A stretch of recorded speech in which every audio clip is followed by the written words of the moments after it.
Assalamualaikum warahmatullahi wabarakatuh. Bertemu lagi dengan Ibu Intan Wedalfa dalam pembelajaran IPA. Kali ini kita akan belajar tentang KD 3.6 yang berisi tentang zat aditif dan zat adiktif.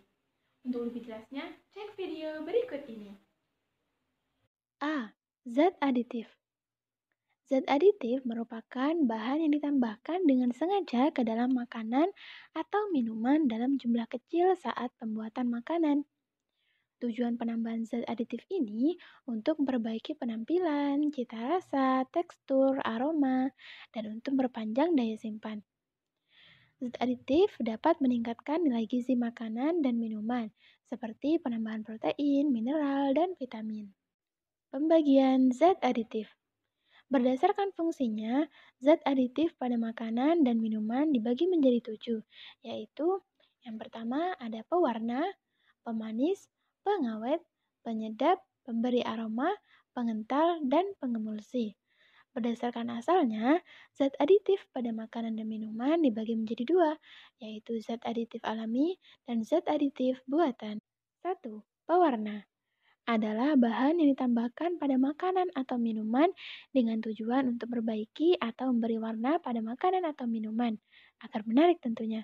Seperti contohnya ada pada gambar kue-kue di bawah ini. Itu biasanya warnanya sangat menarik ya. Nah, pewarna ini dibagi menjadi 2, ada pewarna alami dan pewarna buatan.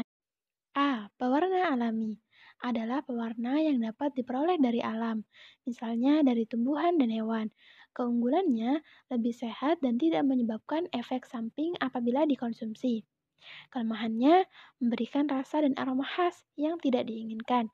Warnanya mudah rusak karena pemanasan, warnanya kurang kuat atau pucat, dan jenisnya hanya terbatas. Contohnya ada pada gambar di bawah ini ya.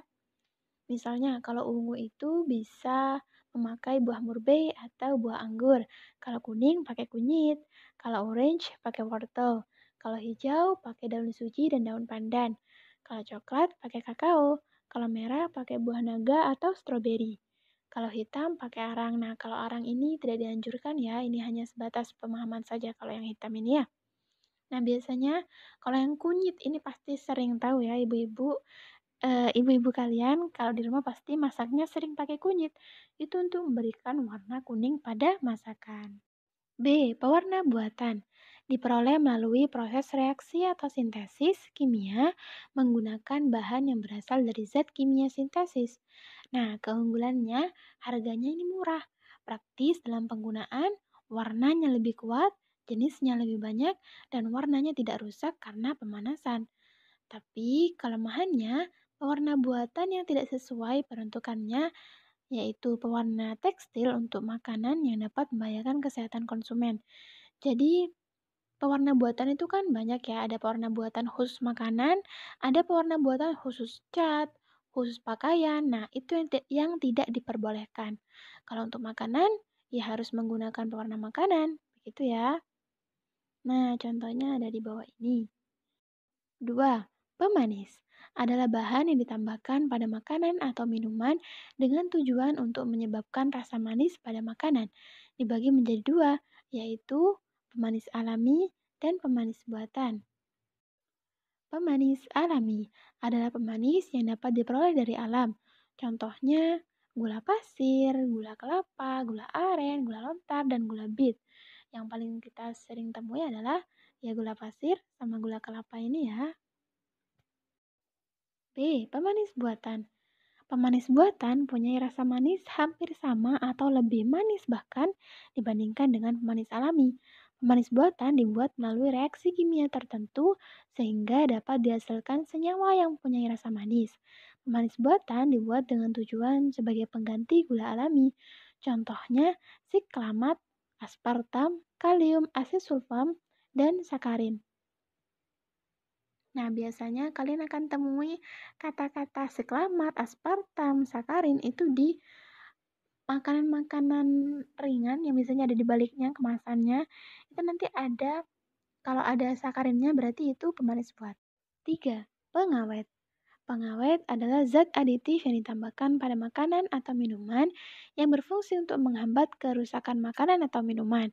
Bahan pengawet ini mencegah tumbuhnya mikroorganisme, sehingga reaksi kimia yang disebabkan oleh mikroorganisme tersebut dapat dicegah, misalnya fermentasi pada makanan dan minuman tersebut. Reaksi-reaksi kimia lain juga dapat dicegah oleh adanya pengawet antara lain pengasaman, oksidasi, pencoklatan, dan reaksi enzimatis lainnya. Pengawet ini dibagi menjadi dua, ada pengawet kimia dan juga tradisional. A. Cara pengawetan kimia dengan cara menambah bahan berikut pada makanan yang dibuat. Nama bahannya ada asam benzoat, natrium benzoat, dan kalium benzoat.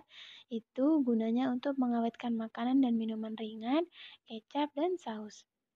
Asam askorbat itu digunakan untuk mengawetkan daging olahan, kaldu, dan buah dalam kaleng. Kalau natrium nitrat itu digunakan untuk mengawetkan daging olahan dan keju. Sedangkan asam propionat itu digunakan untuk mengawetkan roti dan keju olahan. Untuk butil hidroksianisol atau BHA itu menghambat oksidasi pada lemak dan minyak. Terakhir ada butil hidroksitoluen atau BHT itu gunanya untuk menghambat oksidasi pada lemak, minyak, margarin, dan mentega.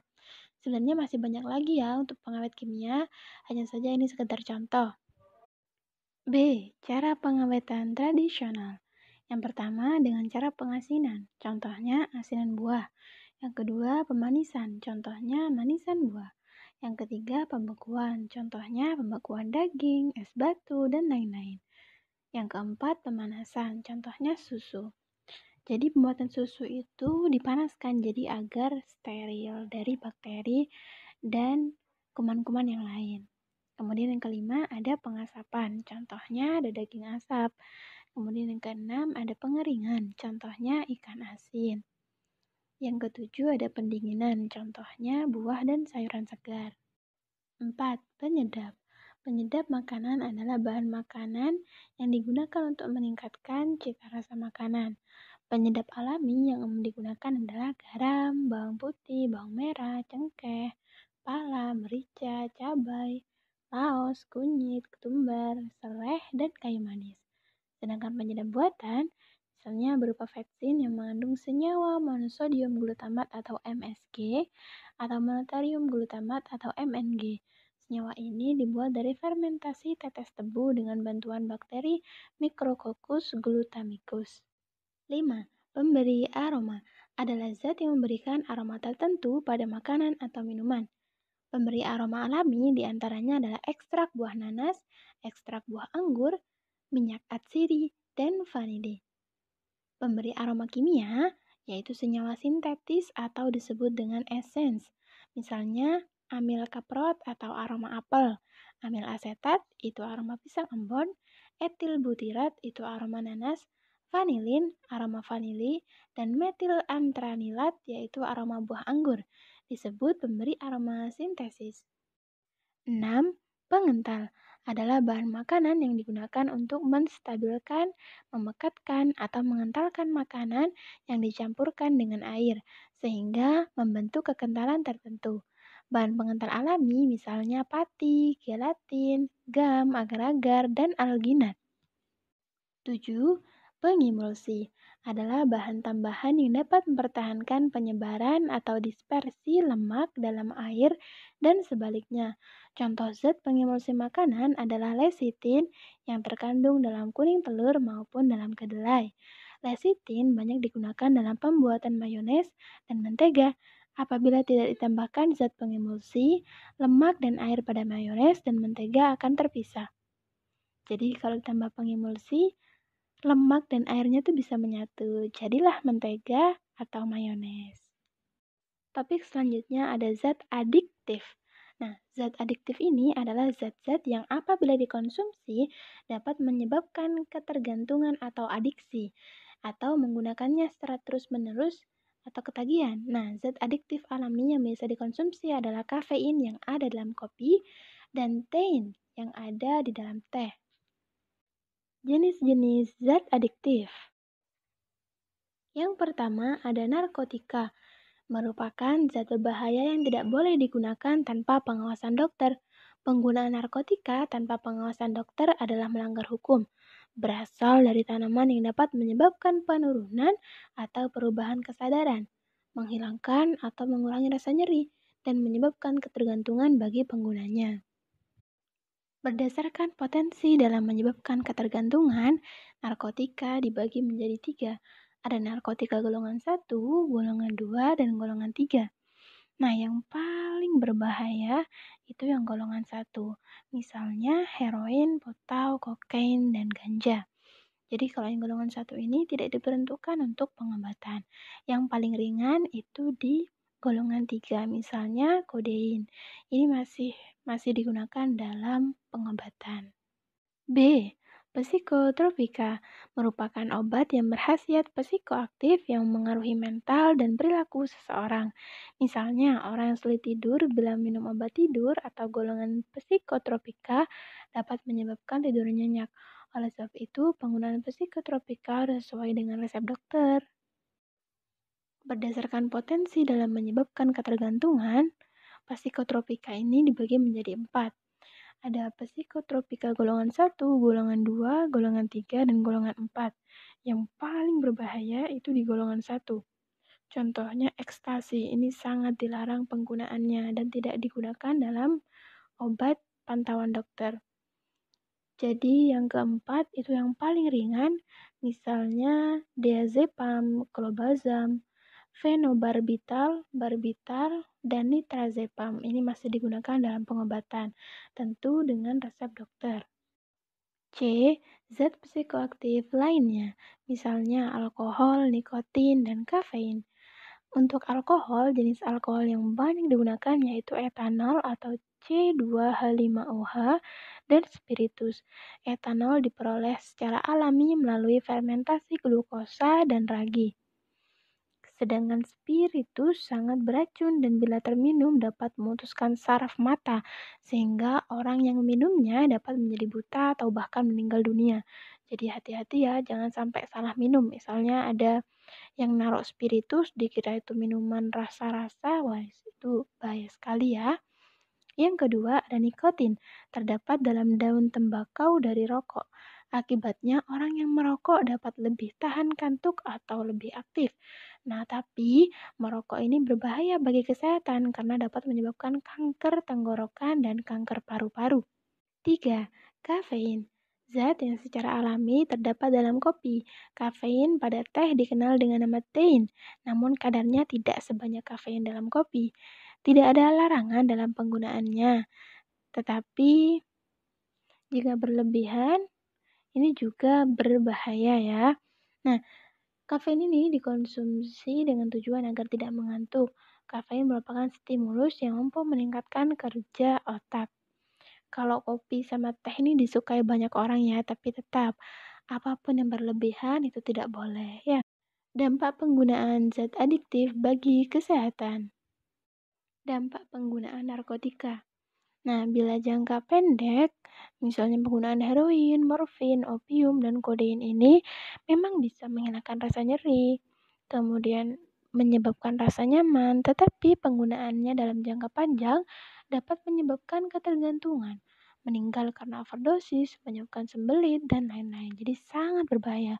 Apalagi penggunaan ganja itu dalam jangka panjang dapat menyebabkan daya pikir berkurang, motivasi belajar turun drastis, perhatian ke lingkungan sekitar berkurang, radang paru-paru, yaitu daya tahan tubuh menurun, dan gangguan sistem peredaran darah.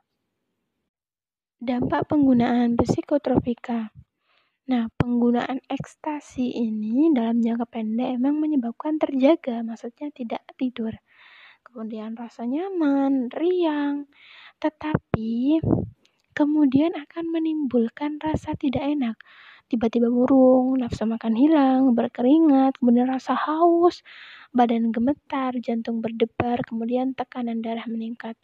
Nah, apabila dikonsumsi dalam jangka panjang dapat menyebabkan kurang gizi, anemia, penyakit jantung, gangguan jiwa, kemudian pembuluh darah di otak dapat pecah, sehingga bisa stroke atau bahkan gagal jantung, sehingga bisa menyebabkan sampai kematian.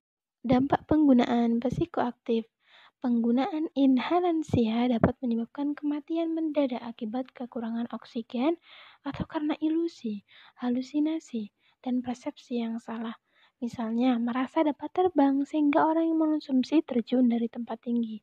Ini berbahaya sekali. Kemudian penggunaan alkohol yang masuk ke dalam tubuh akan masuk ke dalam pembuluh darah menuju otak dan menekan kerja otak. Nah, akibat jangka pendeknya itu bisa mabuk, jalan sempoyongan, menyebabkan keinginan untuk merusak, kemudian kecelakaan dan lain-lain. Sedangkan jangka panjangnya, alkohol ini bisa merusak hati, merusak kelenjar getah lambung, kemudian kerusakan sistem saraf, kemudian bisa kanker, ibu hamil itu bisa menyebabkan bayi lahir yang cacat, itu sangat berbahaya sekali.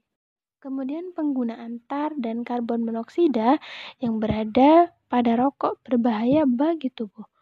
Senyawa-senyawa ini dapat menyebabkan kanker paru-paru, penyempitan pembuluh darah, penyakit jantung, tekanan darah tinggi, dan impotensi. Upaya pencegahan diri dari bahaya narkoba. Yang pertama, dengan mengenal dan menilai diri sendiri. Kemudian meningkatkan harga diri, meningkatkan rasa percaya diri, terampil mengatasi masalah dan mengambil keputusan, memilih pergaulan yang baik, dan terampil menolak tawaran narkoba. Terampil sebagai agen pencegahan penyalahgunaan narkoba, menerapkan pola hidup sehat, memperkuat iman dan takwa kepada Tuhan, melakukan kegiatan yang positif, membangun komunikasi dan hubungan yang baik dengan teman dan keluarga. Dalam pembelajaran zat aditif dan zat adiktif ini, kita bisa memetik hikmah pelajaran betapa pentingnya ilmu pengetahuan untuk bisa membedakan mana yang baik dan mana yang buruk. Cukup sekian materi dari Ibu kali ini. Kurang lebihnya mohon maaf. Wassalamualaikum warahmatullahi wabarakatuh. Salam semangat, semangat belajar.